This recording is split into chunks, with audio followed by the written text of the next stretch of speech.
3 удаа тэмцээн болохоос 9 удаа тэмцээн зохиогдсон байгаа. 2 тэмцээн одоо огт болоогүй.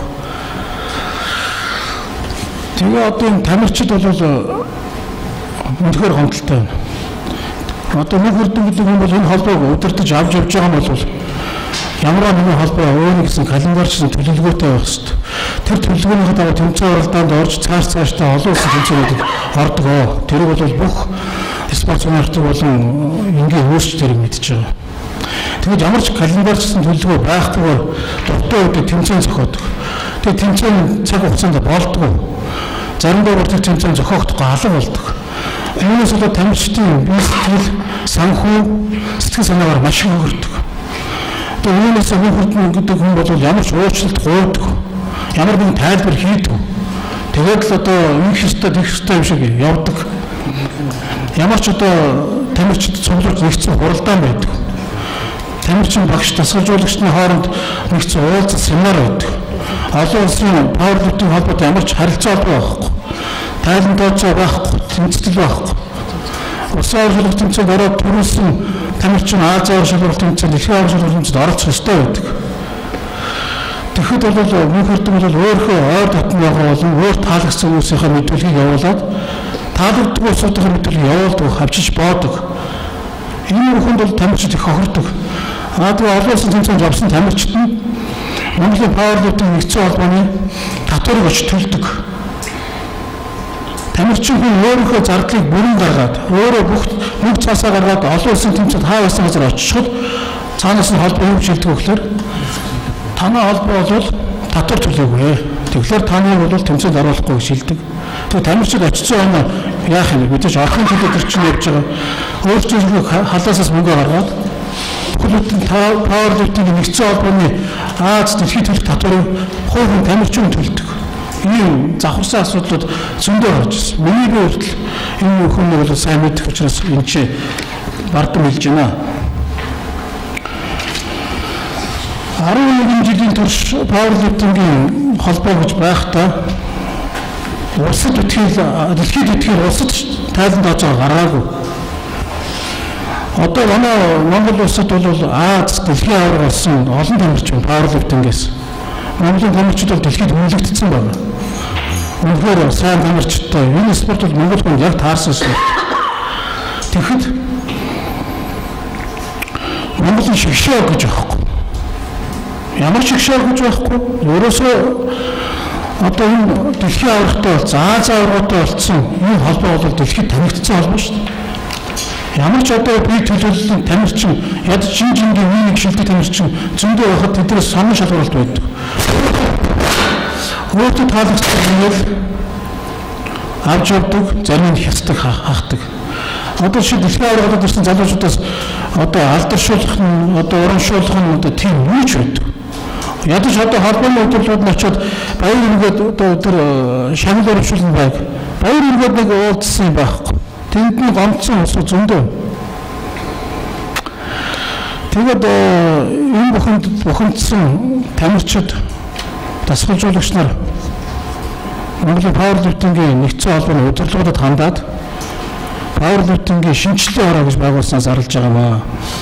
Сая 2 сарын 5-6-нд спортын төвөртөнд болсон юм аа. Монголын пауэрлифтингийн нэгдсэн холбооны 9 дахь улсын ор шалгуулалт тэмцээн. Үүнд хөдөө орон нутгийн 160 гаруй тамирчид оролцсон байдیں۔ Тэр бүх тамирчдаас допингийн шинжилгээс 30 мянган төгрөг, мандатын мөнгөж 20 мянган төгрөг, зарим тамирчдаас нь 100 мянган төгрөг авсан байна. Тэр ямар учиртай гэхээр нэг хүн одоо хаашаа 2 мандат зүүх хэрэгтэй юм уу? Яах хэрэгтэй юм уу? Тэр одоо яагаж авсан. Тэр бол мөнхөрд өөрөө тайлбарлах баг. Тэгээ одоо миний гарт бол бүх орон нутгаас ирсэн тамирчдын одоо эргээстрийн дугаар тэмцээнд өгсөн мөнгө үнэн болно гэсэн баталгаажуулсан гарын үсгтэй бүх юмнууд одоо энэ ч байгаа. Хөдөө орон нутгийн төлөөлөлд одоо энэ ч үргэлжлэн ирсэн байгаа. Тэгээд нийт тамирчдынхаа хүмүүс шинжилгээ хороо бол Монголын пауэрлифтингийн нэгдсэн холбооны зарлаагийн хурлыг анх удаа бид зарлах гэж байна. Нэгдсэн хурл бол 2015 оны 3 сарын 5-ны өдөр зохиогдно, зарлагдана. Энэ хурал цуглаанд бүх тамирчид асуулжуулагч нар хүрэлцэх хэрэгтэй байна. тэгээд жиж хурлын болох өдрийг бол ямар газар болох юм бол бүх клубүүд тасгалжуулагч нарт бол цахимаар болон загтлаар илгээх болно. Одоо шин манай гишүүдээс ярих баха. За зориг авах шахах. За сайн байна уу? Намайг Зориг гэдэг гимтлийн мэсслэлийн эмч Монгол фитнес төвийн захирал дахлаг дасгалжуулагч. Фитнес одоо 25 жил ажиллаж байгаа фитнес салбарт. Пауэрлифтингийн холбоонд за сүүлчийн 10 жил ажиллаж байна. Бид нар ярих асуудлуудаа хуваацсан байгаа.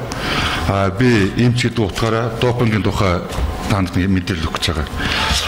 Допингийн хэрэглээ, тамирчдын дунд хэрэглээ, допингтой тэмцэх гэдэг асуудыг бидний дараад нь тустай харна. Одоо бол саяны өнгөрсөн улсын авраг шалралт тэмцээнтэй холбоотой би мэдээлэл өгмөр байна. Допингийн шинжилгээ гэж нэг өгдөг юм ялангуяа хүчний спортын. За би Олимпийн орооны допингийн комисс гэж байдаг юм байна. Тэнцээ би чин даюуч авдаг хүнтэй уулзаад мэдээлэл авсан. Ийм байдаг юм байна. Шинжилгээ манайх шээснээс авдаг юм байна. Шинжилгээг хоёр янзаар авдаг байна. Тэмцээний үеэр гэх нэг шинжилгээ байдаг юм байна. Тэмцээний хоорондох үе гэж нэг байдаг юм байна. Тэмцээний үеэр авахд бол $250 үнэлгээтэй юм байна нэг хүн. Дээрээс нь шээсний сав гэдэг нэг юм тусдаа цаанаас бэлдсэн стандарт сав байдаг. АБ сорцыг хадгалдаг сав. Тэр нь €20.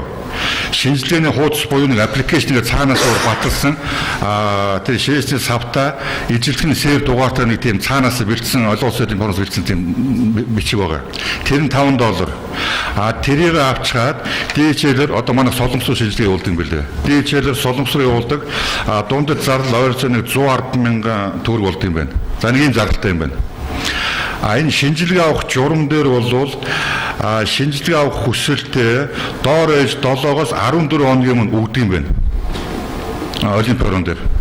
Олимпийн ороо өөр гэсэн дээр шинжилгээ авах нэг тийм процедур гэдэг юм байна л да. Эрүүл мэндийн яам дээр очиж биологийн шингэн болох тэр цус шээсийг хэлээр завшгүй яам тийм зөвшөөрлөг авдаг юм байна. Олимпийн ороноос өөрөө нэг бичиг явдаг юм байна. Тэр нь хугацаа ордог юм байна. Тэр хугацаа их л хурдтай гэхэд бол 7 хоногоос баггүй гэж байна. Би та нарт яагаад ийм хоног хугацаа яриад байгаа. Тэгэхэд Мөнх Эрдэнэ гэдэг хүн спортын төв ордон дээр Насанбат гэдэг юмч байгаа. Бас нь Олимпийн орон дээр ажиллаж байсан. Тэр Насанбат дээр очиод допингийн тухай нэг асуусан гэж байна. Насанбат эмч Мөнх Эрдэнэд допинг одоо ийм журмаар авдаг юм байна. 7 хоногийн өмнө захиалга өгдөг юм байна. Тийм журамтай мөн хариу өгсөн байгаа. Тэгээд Мөнх Эрдэнэ яваад дахиж уулзаа гэж байгаа. Хизээ ирсэн гэж би асуухад бол танаа тэмцээн болохоос 1-2 хоногийн өмнө ирсэн гэж байгаа байхгүй юу? Тэгэхээр би та нарт яагаад энийг яриад байгаа. Энийг сони асуудал болж байгаа байхгүй юу? Өөрөөр хэлбэл Мөнх Эрдэнэ тэмцээн эхлэхээс 1-2 хоногийн өмнө энэ төдийдэргүй допингийн шинжилгээ аваад бүтэхгүй юм байна. Хугацаанууд амжихгүй байна гэд ойлгосон ба шүү дээ. Та нараас ойлгосон уу? Ягаад амжихгүй? 2 хоногийн дотор зөвшөөрөл бүхэн бүрдгэн шийдэж байхгүй юм байна. Мөнх Эрдэнэ тэрийг мэдсэн мөртлөө тэмцээн дээр яагаад тэр допинг юм хураасан юм бол? Санаа юу вэ? Би хуулийн хүн биш л дээ. Гэхдээ л одоо би дотор бодоход тийм цаанаасаа л одоо тийм заллингийн шинжтэй асуудал байсан юм уу та? Тэгээд одоо 160 төгнөөс тэр мөнгөний цуглуулахад бид нар тооцсон л дундаж нэг 7,500,000 болсон байлээ. Тэр мөнгө айдсан. Хайштар допингийн шинжилгээ бүтггүй гэж мэдсээр л яагаад тэр мөнгө хурааж байгаа? За би нэг тийм тухай нэг мэдээд өгч байгаа. За нэг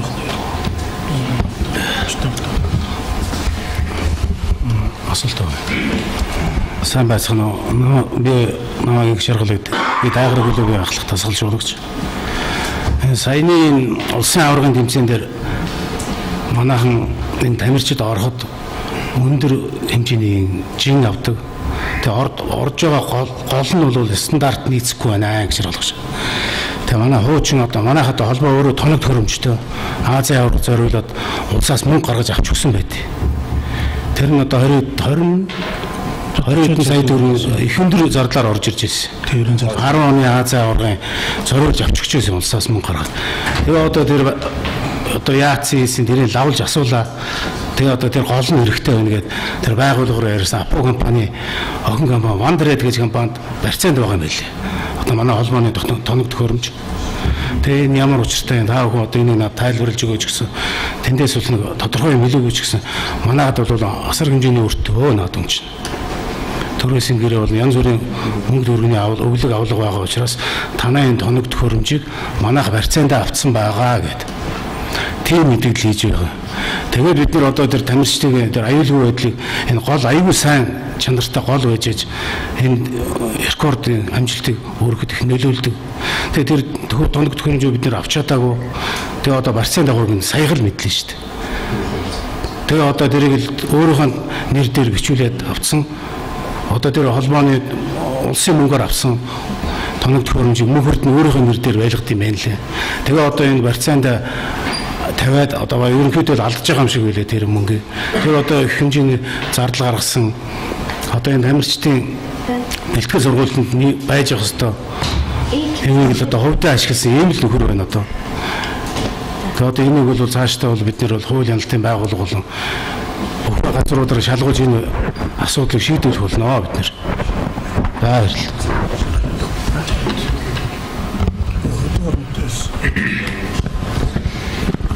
Намайг гэдэг Төв аймгийн засалж жолооч. За саяны тэмцээнд манайх 15 зураг орсон. Нийт өөр нь 20 төвөнд орсон. За тэмцээн уралдаан бол ер нь зохион байгуулалтын хувьд бол ер нь муу болсон. Тэгээд тэмцээний энэ өндөр хураамж авчаад бол энэ юу өгөөгүй, шагналын мөнгө өгөөгүй. Манайх бол нэлээд олон тамирчид бас байр эзэлж бас багаараа байранд орсон. Тэгээд энэ талаар бол ерөөсөө шагналын мөнгө нь олгодоогүй тэр олон мөнгө. Мөн бид одоо хөдөө орон нутгийн павлоптингийн спортыг хөгжүүлэх гэдэг олон тамирчин бэлдээд ингэ байж байгаа. Ерөөсөө павлоптингийн холбооноос анхаарч ямар нэгэн одоо сургууль семинарч гэх юм уу тийм ямар нэгэн одоо чиглэл бол биднэрт өгдөг. За энэ холбоонд одоо сүүлийн 3-4 жил бол ерөөсөө эмэгтэй өсвөрийн эмэгтэйчүүдийн тэмцээн ерөөсөө хийгээгүй. Бид бэлдээд байдаг. Тэгээд ийм бид одоо өсвөр залуучуудаа сайн бэлдэхгүй бол тэгжээж энэ хооч үе бэлдэхгүй бол ерөөсөө болохгүй шүү дээ. Тэгээд ийм тэмцээн ерөөсөө сүүлийн 3-4 жил баг тэрнээс өмнө хийгээгүй. Тэгээд ингээд шаардлагатай болохоор одоо ингээд 9 сард хийнэ гэдсэн тэр бол худлаалт. Энэ жилийн тэмцээн өнгөрсөн жилийн тэмцээн болоогүй. Энэ жил хийж байгаа шүү дээ. 9 удаагийн тэмцээнийг. Хичээний юм бол энэ холбоонд бол алдаатай юмуд байна. Тэгээд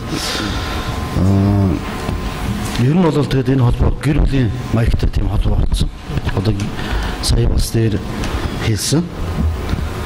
За тэгээд манай бас ингээд цол зэргийн асуудал ингээд биелүүлсэн тамирчтай бас цол зэрэгт явуулаад ингээд 2-3 жил болж байна. Тэгээд энэ цол зэргийн юм энэ хийж өгдөг. Ийм өндөрлөлттэй асуудал энэ холбоонд ингээд байгаа. Тэгээд энэ талаар бол бас энэ шинжилгээний хороонд ингэж хандаж ярьж байгаамаа.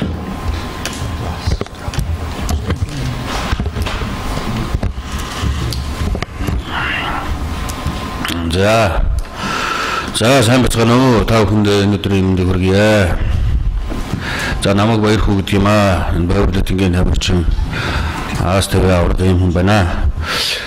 Тэгээд яг үүндээ одоо бид нар бол маш олон жил энэ төвчээртэй энэ холбоогоо сайхан болчих болов. Үнэхээр тамирчдын төлөө зүрх сэтгэл одоо тэр оюун ухаан энэ зүтгэлээ гаргаад явчих болов гэж маш их төвчээртэй харсаа. Яг үүндээ бид нар бол их төвчээртэй хүмүүс юм байна. Ер нь ч манай монголчууд маань их төвчээртэй. Гэтэл үнэхээр болохгүй болоод бид нар үнэхээр ингэж өнөөдөр дуурж байгаамаа. Яагаад гэвэл маш олон жил энэ хүн энэ Павлоптингийн төвчийн зүрх сэтгэлээ өгсөн Монголын сайхан залуучууд тэр хүмүүсийг зөвхөн ашигладаг. Зөвхөн өөрийнхөө төлөө ашигладаг ийм одоо хэмжээнд хүрээд өнөөдөр болж байна л да. Энэний хор уршиг нь юу гэвэл үүндээ энэ Монгол улсын эрх шиг хөндөгдөж байгаа асуудал болж байгаа. Тийм учраас бид нар дуурж байгаа. Үнэхээр дэлхийн давцанд энэ нэр зураагаа бор зүрхээрээ гаргаад Монголынхоо нэр далбараа мандуулаа, төрийн дуулаа гიშүүлж байгаа энэ сайхан монгол залуучуудын урам зориг тэр бэлтгэл сургуульд бүх зүйлээр бол энэ хүн тоглож төгсөж байгаа байхгүй. Ганцхан энэ хүн юу харж байгааг бол бүхнийг зөвхөн зоосны нөхөрл ард нь зөвхөн мөнгөийг л харж байна. Цаана тэр тамирчдын зүрх сэтгэл, тэр эх орон, тэр олон одоо баг хамт олонны хөлс хөдөлмөр энэ зүйлийг бол нэгэн зүйлээр өнөөдөр хүртэл илж чадсангүй. Ийм ч бас бид дуурж байгаа.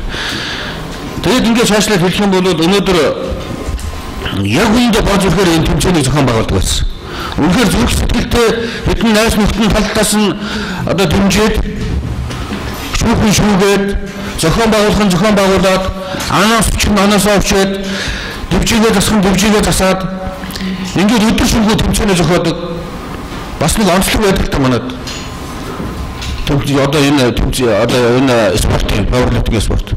Тэгээ шүнжэнгөө үйжсэн тохиолдож байгаа. Өглөөний одоо нар мандахад одоо тэмцээнд дуусчихсан тохиолдож байгаа.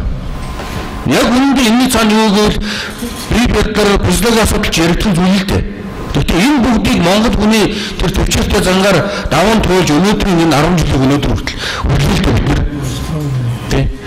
Тэгэхээр одоо наацхийн жишээ нь хүний сэтгэл залуучуудын тэр зөвхөн ачлах талын жишээ гэх юм бол 2007-8 онд одоо Strong Men гэж одоо энэ Улаанбаатар телевизээр монголчууд их үздэг их хөөрхөн тэмцээн зохион байгуулагдсан. Одоо тэр хүнд бэлтгэлийг монголчууд хөлтөнд дуулах нэ тий өдөрт 2 удаа хүн бэлтгэл хийгээд тэгээд одоо тэр голын өргөдөр нийгмээс тусгаарлаад 45 хоног 10 залууг шалгуулж аваад тэр 10 залуу бол янз бүрийн мэргэжилтэй хүмүүс байсан. Үндсэн тамирчин хүмүүс байсан, бүх хүмүүс байсан. Одоо би хэтэл одоо архитектор зураач мэргэжилтэй ямар ч одоо юм хамааралгүй тэгтээ зүрх сэтгэл их дуртай. За ийм одоо янз янз одоо тэгээ чөлөөтэй хүмүүс байсан. Ингээд янз янзын чиглэлээр энэ 10 залуучуудыг аваад тэр 45 хоног сайхан бэлтгэл хийлгээд ингээд. Тэгвэл цаана юу явж ирсэн бэ гэхээр нөхөр яаж ирсэн бэ гэхээр зүгээр л одоо бид нар ингээд одоо сайхан энэ ард түмэндээ юм үзүүлэл бэлтгэлээ өгөөд хөл хөдөлгөөс аваад үнэн зөв сэтгэлээсээ дуртай бүр ингээд л одоо багшаа гэж хүндлээд л одоо ингээд явж ирсэн чинь тэр олон компаниудаас одоо 10 хэдэн компани нэр гардаг. Дандаа мөнгө өгөөд авч идэг. Тэр үгээс байшаанд болохоор түрүүсэнд нь машин. За тэгэл одоо 300 мянга 500 мянга гэдэг ингээд 2 3 дуурай ингээд ярьж ирсэн бүхэн анхны болцол. Тэр мөр бүгд байхгүй ш. За дараа жил нь тэр Монгол хүчтэйгээ явагдсан. Тэгэхээр альва юм ингээд цаашаа ингээд хөгжөөд энэ Монгол улс болон тэр залуучуудынхаа бие өдөр оюун санааг ингээд хөгжүүлэх ёстой маань буруу чиглэл рүү явахаар ингээд 2 жил явагдаад тэр ингээд дууссан байхгүй. Яг гэвэл цаана нэвийн тэтгэгчнэр ингээд байхгүй болоо тийм. Яг гэвэл тэн чинь нийт энэ хүмүүс ч юм ярьж шүү дээ. Тэр тамирчдын шагналыг өгөхгүй байна. Байрынхаа шагналыг өгөхгүй байна. Ийм учраас ийм учраас дараа жилээс нь ийм төсөл олдох гэж байхгүй. Төлөвлөсгийн энэ одоо зүгээр л одоо монгол хүний гин цайлган энэ сайхан сэтгэлээр мөнгө бол гарах хэсэл болгож өөрчлөх байхгүй. Энэ хоёрт нь болвог. Нэг. Хоёрт нь юу гэвэл одоо шүүгчдийн асуудал байна. За энэ шүүгчдийн асуудал бид нар нэлээд сайн ярихгүй бол мөн л одоо яг зүрх сэтгэлээсээ хандсан практикээр амьдрал дээрээс практикээр суралцсан ийм хүмүүс одоо яг Аз төрний дэлхийн хэмжээний тэмцээн рүү явж үзсэн тэндээс одоо олон улсын шүүгч ямар байдаг юм гэдгийг харсан ийм хүмүүс шүүгч хийж байгаа. А гэхдээ бол яг новын нургийн барилга шүүж байгаа. Аврагуудад төрүүлж байгаа. Тийм ээ? Жинжингийн аврагуудад төрүүлж байгаа. Гэхдээ эцэст энэ пауэрлифтингийн нэгдсэн холбооны мөн завчин юу гэдэг нь гэвэл эцэст энэ төрийн бас байгуулга. Төрийн бас байгууллагын нэгдсэн үндсэн яг энэ юу гэдэг юм бэ гэвэл олон нийтэд хандсан үйлчлэгээ явуулдаг байх хэвээр. Тэрнээс бол биш байхгүй юу? Энэ бол ер нь нийт Монголын энэ төрийн бас байгууллагад энэ дагмар анхаарах хэрэгтэй. Тэгэхээр энэ Одоо энэ холбооноос бидэрт семинараа зохион байгуулад шүүгчнэрээ бэлдээд тийм ээ.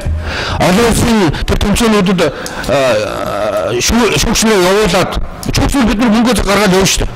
Тэгээд одоо олон улсын шүүгчдийн хэлээ аваад энэ одоо сургалт арга хэмжээ томчтын бонд явуул энэ арга хэмжээнд нэг ч удаа явуулдаггүй мөнгө бол хангалттай орж ирдэг. Энийг бол бүгд зүгт одоо залхуулж байна. Тайлан тооцоогоо шилдэж нэг одоо гэдэг. Одоо энэ 10 жил болоод тайлан тооцоо ингээд байхгүй байх жишээ нь байна.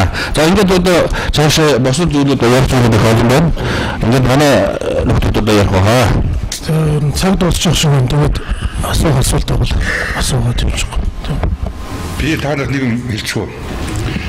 Манай Power Lives-ийн тамирчдаас бол насан туршидтой англи дэлхийн 2 авраг байдаг шүү дээ. Мастер англид 4 авраг байгаа. Аз авраг бол за бүр тоогоолсон 15 6 7 8 байгаа. Та нар мэддүү шүү дээ. Ямар ч мэдээлэл байхгүй. Тэг чин боодыгийнхээс одоо ганц дэлхийн авраг авчгаад бөө юм болж байгаа байхгүй. Сайн мундаг болж байна. Тэг чин манайх насан туршид бүхэл үдэн 2 дэлхийн авраг бий болгосон байхад хэн ч үгүй мэддэг. Гүр Аз авраг тавиал. Аз авраг тоохож хэлбэл байжраад явж ирдэг гэдэг. Монгол улсын бол дэлхий маш хүнлээд байдаг. Тэгээ холбоо нүлдэггүй. Тэгээ ийм л завхарсан болж байгаа. Тэгээ мөн хөрдөнд одоо хандаж хэлэхэд бол одоо энэ 11 жилийн хугацаанд хийсэн ажлынхаа тайлан тавиач. Нийт одоо энэ тамирчтай хүндлээд энэ бүх тасгалжуулагч тамирчтай хүндлээд тайлан тооцоогоо яриад ямар юм болсон яаснаа яриач. Энэ холбооч хүн ажилддаг юм. Эхнэр чинь нэг ажилддаг юм шиг байна. Ах чинь нэг ажилддаг юм шиг. Өөр хүний бараа харагдахгүй байна. Тийм болохоор одоо мөнхөрдөө ажиллаа хийж чадахгүй бол тамирчтай дасгалжуулагч нар ажиллаа шилжүүлээ. Сайн дураар огцроо одоо боллоо шүү чи гэж хэлээ. Өөр одоо асуух юм бол сэтгүүлчнээс асуух асуултаа бол одоо цаг хугацаа бас богино болсон байна тийм ээ.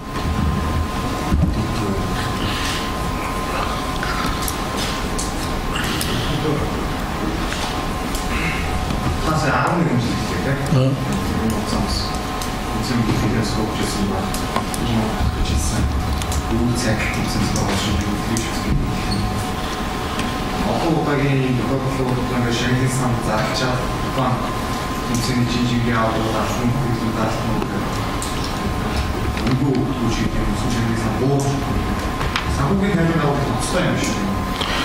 Одоо жишээ нь 2010 оны Аз авраг Монгол 3 төлөлтөй болсон. Тэгэхэд жижигчээс тэн дээр бол тайлбарлагч игээд телевизээр засчихсан тийм ээ. Тэгэхэд тэн дээр засгаас бол маш хэмжээний өгсөн шүү дээ. Одоо жишээ нь апот авсан барьцаанд байгаа штагийн хүртэл ирээдүйн яамны сайдсан одоо ламбаа хүртэл анхаарал тавиад энэ спорт хөгжүүлж яваад Монголын Powerlifting нэгдсэн холбоонд энэ штагийг авч өгч ирсэн. Тэгэл тэр хөөрхнөр дээр аваад одоо апот барьцаанд авсан баг шүү дээ. Жишээ нь одоо бас 13 оны bench press-ийн Азаар Монголд бас тэгэхэд засгаас 150 сая төгрөг оруулсан гэж байна. Тэр мөнгө одоо хааш орсон юм бэ? Гаднаас ирсэн тамирчид дандаа өөрсдөө зардлаар байр буудлаа даваад тэмцээнд оролцсон явдаг. Зохион байгуулж байгаа орн бол тамирчдын тэмцээнийг хангаад, заалаар хангаад сүүлд нь банкет гэж нэг юм зохион байгуулна. Тэгээд өөр юм байхгүй. Гараад дах зарлага багтаа шүү дээ. Яг нь ерөнхий зохион байгуулалтын нийжил болохоос. Тэгээд одоо энэ мөнгөд хаашаа явсан алга болчихдаг юм. Тэгээд тэр Аз аврагчийн зохион байгуулалт олон бас пус компани манайх юм битгдэг. Засгаас гадна. Тэгээ одоо юмнууд яадаг юм бэ? Тэр одоо мөхөртөө одоо их олгоор болцсон юм шиг ш. Одоо энэ мөнгө тооцвол. Тэгээ одоо санхүүгийн тайлан тооцоо гаргаж өгмөр байна. Тэр мөнгө одоо хэлээсээ тооцоод юм байна. Тэр одоо хийнэ байгаа гэж бодож байна. Бид нар одоо ууж шүцээг үл тийм. 2010 оны Аз авраг Монголд болсон шүү дээ. Тэгэхээр ч одоо Монголд болж байгаа гэдэг утгаараа манайх 1-2 дугаар баг гэж гаргасан. Нийлээд бараг 20 хүн болсон, 23 гарантай болсон. Гэхдээ бид нар мэдхгүй заазаа тэгдэг багтаагаад бамбаа тэмцээнд дуусах хизээ хойноо юу вэ? Тэр 20 хүнүүд чинь хувцсны мөнгө гэж авсан юм байна. Цалинжуулсан юм байна. Баянголд байрсан мөнгө гэсэн юм байна. Ямар нэгэн хоолтын мөнгө гэсэн юм байна. Та нар мөнгө авсан юм. Тэр хувцс ямар цалинч юм байхгүй. Тэгсэн мөртөө цаана бол 20 хүнийг бүхэл бүтэн 1-2 дугаар багийг хувцсан, хооллсон, Баянгол байрлуулсан, цалинжуулсан гэсэн тим юм ярьж явдаг юм. Сони. Тэгээд хэрэл Энэ бол төрөөс байгуулга. Энэ бол нийт Монголын тамирчдын холбоо шүү дээ. Тэгэхээр хувийн шиг авч явж байгаа. Одоо би асуух гэдэг. Холбоог хувийн юмч болгоцсон юм уу? Эсвэл энэ төрөөс байгуулга өөр аа. Тэрийг тайлбарлаж өгөх үснээр нь хувийн бол одоо ханаа болго. Өөр нэмжлэл өгсөн юм бол. Тэгээ хувийн юм бол Монгол улсын нэрийн өмнөөс гэдэг тэмцээн зохио болсмоор юм бол. Тэгвэл мөнх эрдэнэ холбооны нэрийн тэмцээн зохиол дээр л байна. Харин ерөнхийдөө хаа нэрийг бариад тэр одоо ерөнхийдөө дараагаас хичнээн төвөж чадсан юм билээ. Самын ерөнхийдөө мэдхгүй биш болно шүү. Тэгээд мэдээж холбооны ерөнхийлөгч хүн бол одоо жишээ нь манай хуучин холбооны ерөнхийлөгч Халтнааны Батулга их хурлын гишүүн Өмнөс гай тамирчин байсан маш хэмжээ сэтгэл гаргасан Батулга ах бол. Тэгээд бол мэдхгүй одоо сүүлдээ бол миний нүдэн дээр л авдаг тэр ресторанын тэмцээнд би төрүүлж ирсэн. Тэгэхэд бол хэлж байсан. Манай миний одоо энэ тэтгэгчдээс оруулсан мөнгө хайцсан юм бэ? Энэ Батулгад их машин хайцсан гэж асууж байсан. Байхгүй. Тэгээ надад Батулга гişүүн хуваасан надад миний шанал гардуулж өгсөн. Холбооноос биш. Дараад нь сайхан билег одоо ерөнхийдөө сайхан билег бол одоо холбооны ерөнхийлөгч болсон. Бас маш хэмжээ сэтгэл гаргаад явдаг байсан. Одоо миний мэдхээр одоо сүүлийн бодлогын тэмцээн болсонгүй, энэ жил бол ирсэнгүй, мэдээж бас ажил төрөлтэй байсан баг. Тэгээд одоо яг энэ спорт бол мөхчин дөө. Одоо хэл мэдээлэл гарч байгаа нь бол одоо хэдэн мэддэг 200 очил үздэг, ордог. Тэрнээс дагаж явдаг хэдэн хүмүүс орж үздэг. Тэгээд ийм л одоо сумын төвийн тэмцээнээс сумын төвийн наадмаас долоон дор болж Монгол улсын авраг шалралт тэмцээн гэж. Тэгээд яриад байгаа бол одоо их л юм байна. Тэгээд нэг одоо нийт тамирчтай захиж хандхад 15 оны 3 сарын 5-нд их хурлаа цуглараараа өрөөрөө та бүхэнтэй ярилцсан холбоогоо аврын тэмцээний үргэлжлүүлж олон сарын тэмцээн хөтлөх зохиолын төлөө бай. Монгол улсын тамирчид бүгдээрээ их тэгш байхаа бид нар хүсэж байна.